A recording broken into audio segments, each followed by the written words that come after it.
It was really hot last night.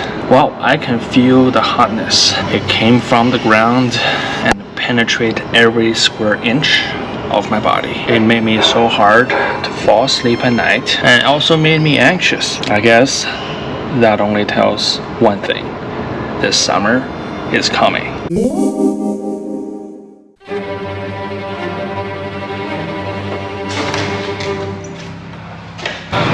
Good morning, everybody. Yeah, one thing great about living in the center is that I'm literally 100 steps away from Piazza di San Marco, so that allows me to check it out before everybody else. Oh well, it's actually 7:30 already, so not sure it's too late, but we'll find out.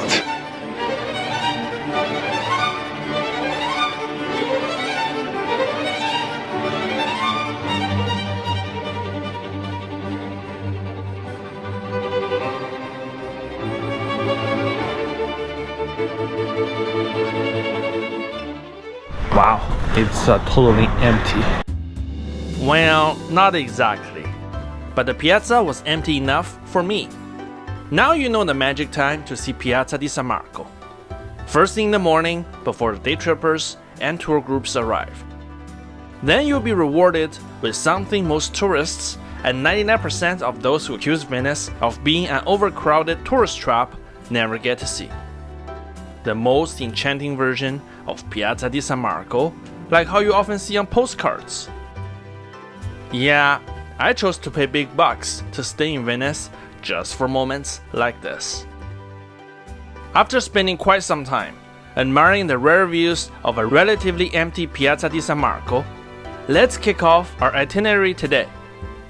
We visited Basilica di San Marco in one of the previous episodes, where we got to see its jaw-dropping interior. As for the Campanile, I will not be climbing it this time. The one you're seeing today is a recent construction, after the original one collapsed in 1902. Remember, you can't see the Empire State Building from the Empire State Building, so let's just leave it be as a backdrop in our footages. Then here comes this impressive building. Why don't we go in and check it out? Let me also tell you a secret. I didn't even eat breakfast by that point. Yeah, that's a small price you have to pay in order to see an almost empty Piazza San Marco. But don't you worry. I already had a reservation for my visit of this place in a few hours. So I didn't have to worry about the crowd, because I knew I would be getting in no matter what. As the Vapoletti started to offload hundreds of tourists, why don't we head back to the hotel for a quick rest and breakfast? Alright, now we're heading to one of the main itineraries of today. If you remember, we have visited Palazzo Bull, so that means the Bull's Palace in Padova. And today we're actually gonna visit the Dog's Palace. Sorry, the Doge's Palace. Palazzo Ducale. And as many of you know, that Venice was a country itself longer than it has been a part of Italy, and the Doge, or I think it's more close to Duke, was the head of the state for over 1,000 years. And so the Doge's Palace was like the administrative center. It's like the White House or the Kremlin for the Republic of Venice during its existence. Now I've booked a special itinerary that allow me to go to places of the Doge's Palace that are not open to people with a regular ticket. You have to book this in advance. The thing is, normally it has a time, so you have to be there by that time. Mine is 10 o'clock and it's about 9:40 right now, so yeah, we'll see you in there. The name of the tour I booked was called the Secret Itinerary. One of the biggest draws of this particular tour of Palazzo Ducale is that it will take you to the cell where the legendary, I don't even know what his actual profession is. Okay, let's just call him the legendary man Casanova, was once imprisoned before he made an escape from a supposedly maximum security prison of that time and age and never returned to La Serenissima, the floating city where he was born and raised. First thing first, let's get to the meeting point, which was located inside the courtyard of Palazzo Ducale. Alright folks, we're already inside the courtyard of Palazzo Ducale. See, I did not know that Basilica di San Marco and Palazzo Ducale, they are actually the same structure. So you can probably access the Basilica from here, but yeah, of course, that was probably reserved for the Duke, the Doge, back in the days only. And for everybody else, probably they have to go to the entrance, like where I went through yesterday. Or maybe the Basilica, was it actually open to the public? Does any of you history buffs know? Please leave a comment below and let me know. Yeah, otherwise I'm just waiting for the tour to start, and we'll see you inside. It turns out that during the actual tour, filming in the interior of the exclusive area was not allowed. So I'll just present to you some of the pictures I took. Okay, I know what you've been waiting for. And that would also be the main reason why people like myself would pay extra money to join this tour. Casanova. Born in the 1700s, less than a century before the eventual downfall of the Republic of Venice, Giacomo Casanova was the modern-day equivalent of, well, a lifestyle influencer. Publishing wild stories, hanging out with the rich and famous, and a master of life management. No one knew exactly how he was able to maintain regular contact and had affairs with so many women during his finite lifetime. That is, at least according to him. Hey, he also claimed that he attended the University of Padua at the age of 12, and who knew how he managed to do that? At the age of 30, Casanova was charged with affronting common decency and subsequently got arrested by the Republic of Venice. He was imprisoned right here at Palazzo Ducale. Yes, it was also where the prison was located, like you just saw in the photos.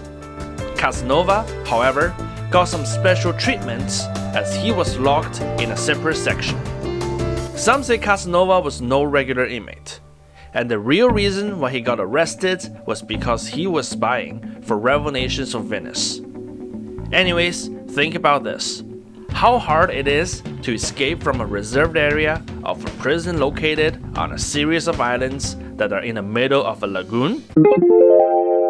Casanova came up with a rather fancy story of how he was able to do it, all with helps from some fellow inmates and some common things like, pasta? If everything indeed happened like his recount, he certainly made El Chapo look like an amateur. As for the Secret Itinerary itself, is it worth the extra money and time? I would say if you are interested in the life of Casanova, then it's worth it. Otherwise, it's just something bonus to see if you have more time to spend in Venice or want to see more of Palazzo Ducale. The tour ends at a hidden door that will lead you directly into the main palace, where everyone who didn't sign up the Secret Itinerary is. This part of Palazzo Ducale is where all the main actions, like state receptions and official ceremonies, took place during the time of the Venetian Republic.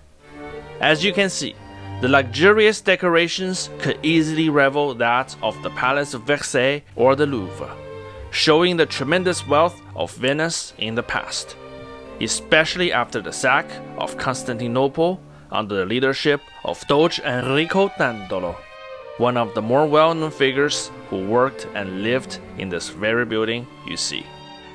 Unlike leaders of modern-day democratic republics, a Doge was chosen by a council made up of the powerful merchants of Venice, and therefore representing the wills and interests of them rather than ordinary citizens. After the leadership of Enrico Dandolo, one of the most powerful doges in history, the role of a doge gradually became more of a figure in balancing and mediating the power between the influential Venetian houses, rather than making decisions of their own, like how Dandolo could direct the sack of Constantinople himself due to his personal history with the Byzantine Empire. After the eventual conquest of Constantinople by the Ottoman Turks in 1453 and the discovery of new trade routes through the Americas, the fortune of the Republic of Venice started to dwindle, and the once mighty trading power lost much of its influence in the Mediterranean region to an expanding Ottoman Empire. Finally, in 1797, the city of Venice fell to France, led by none other than Napoleon Bonaparte, and thus ending its 1,000 years plus history as an independent nation. Following the defeat of Napoleon, Venice was under the Austrian control for about 5 decades and eventually joined the newly formed nation of Italy in 1866. Today, because Venice is no longer a country of its own, the former republic's administrative center is now a museum where people of today get to see the past glory of La Serenissima.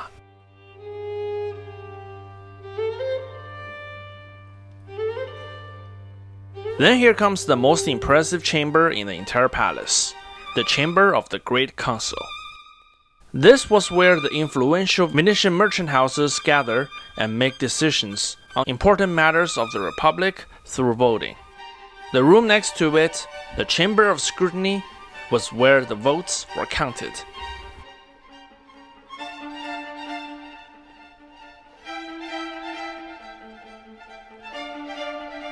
Let's get back to the Chamber of the Great Council. The chamber features a giant painting called Il Paradiso, the Paradise. This painting was done by Tintoretto, one of the greatest and most influential painters born in Venice. This extremely detailed painting depicted the scene from the Last Judgment, same theme as the one we saw at the Sclovini Chapel in Padua. This painting projects a reminder to those powerful Venetians who had the right and ability to decide the future of the Republic. Be just and rightful, because in the end, everyone will be judged by God.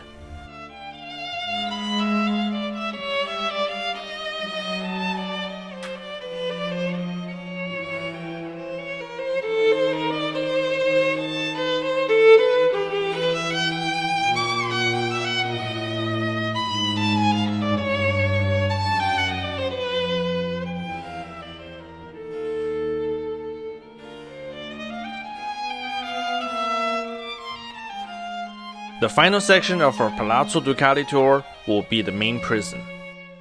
To reach this section, you need to cross the Bridge of Sighs. These holes on the bridge structure will give inmates one last peek of the beautiful city outside before spending considerable amounts of time in the dark cells.